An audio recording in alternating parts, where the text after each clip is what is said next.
in their footsteps. So when we think about legacy and what that means, when we talk about legacy, what does it mean? We're talking about a wholeness. We're talking about living a life that is undivided, living a life that is sound. And integrity is critical to our legacy. A lot of us are living fragmented lives. We're living divided lives. We're living unsound lives because what we say, what we are is very, very different from how we live. But when you live in integrity, your thoughts and your actions are not contradictory. They are not divided. They are not fragmented. You are one. Your word and your walk are one. That's what integrity is. Integrity is when word and walk are one. If you're taking notes, that's what it is. You want to live a life that is one. You want to live a life that is sound. That what you say and what you do are the same. That they are not contradictory. That they are not on two different paths. They are not going in opposite directions. But when you live with integrity, there's a soundness to you. There's a soundness about you. That there's a oneness about you. There aren't any fragmentations about you. You're not living a fragmented life. You're not living a broken life. You are one. You are one with your word and you are one in your walk. And that's what we got to do. We got to live with integrity. It's about making certain that there is a oneness.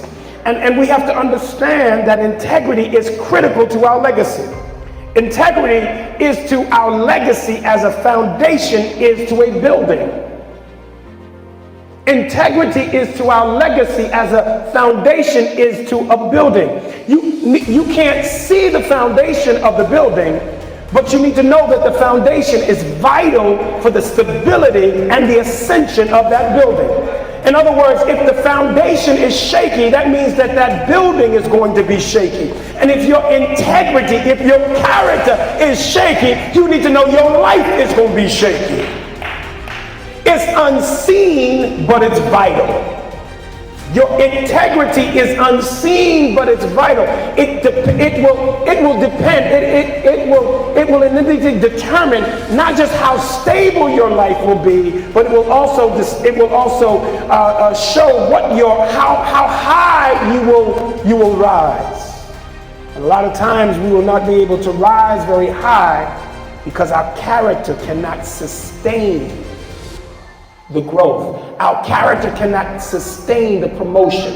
Our character cannot contain or sustain in terms of the blessing. That's why it's a very important principle that Jesus tells us. He says that the man, you are given talents, you are given responsibility, you are given a life, you are given a duty, and he's testing you to see what you're going to do with it. It's a test. And he says that the one that is faithful over the little things, if he's faithful with the 5 talents, if he's faithful with the 3 talents or the 2 talents, if he's faithful with that, God says, I can bless you with more. He who's faithful over the few things will become ruler over the many things. And what happens is a lot of us, we stunt our growth. We get into a place that we are arrested in our development because we're not faithful with what we have. Your integrity will determine whether or not God can trust you with more. We've been unfaithful with the little, so God says, I'm going to hold you there. And sometimes we sabotage.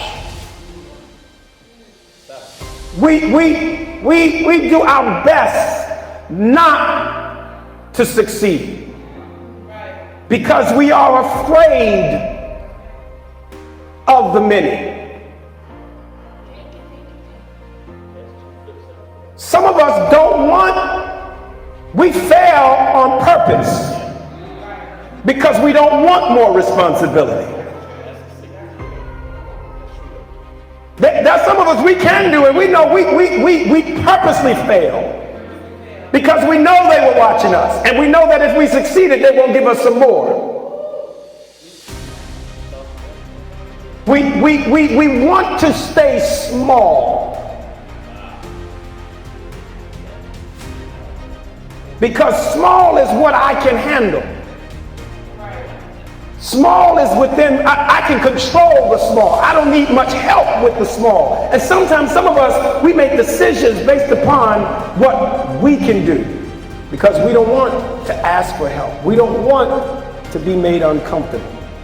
But we need to realize that integrity, yes, before I get off tangent here, but it's important that integrity is foundational. It's unseen. It's vital.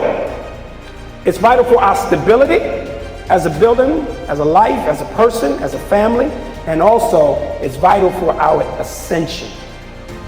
We're going to ascend according to our integrity, our character. He's going to bless us not according to our ability, he's going to bless us according to our character. Your life is a reflection of not your abilities, but your life, our life is a reflection of our character. And that is what he's calling us to. So it's foundational. So a man who walks in his integrity, his children are blessed after him. And we need to know that integrity is not only connected to legacy and integrity is foundational, but the next thing I want us to understand is that integrity begins with identity. Living with integrity starts with knowing who we are. Research shows that the one person, that once a person believes in a particular aspect of their identity, they are more likely to act in alignment with that belief. When you believe in a certain aspect of yourself, you are going to actually act in that way that is in alignment with that belief. Because your mind cannot handle the disagreement. Either I'm going to live according to the belief, my life is going to reflect my belief, I'm going to line up my life with the belief, or if I need to, and I like the life and the life and the life and my belief don't connect, they don't align, I got to change one or the other. Either I got to change my life or I have to change my beliefs.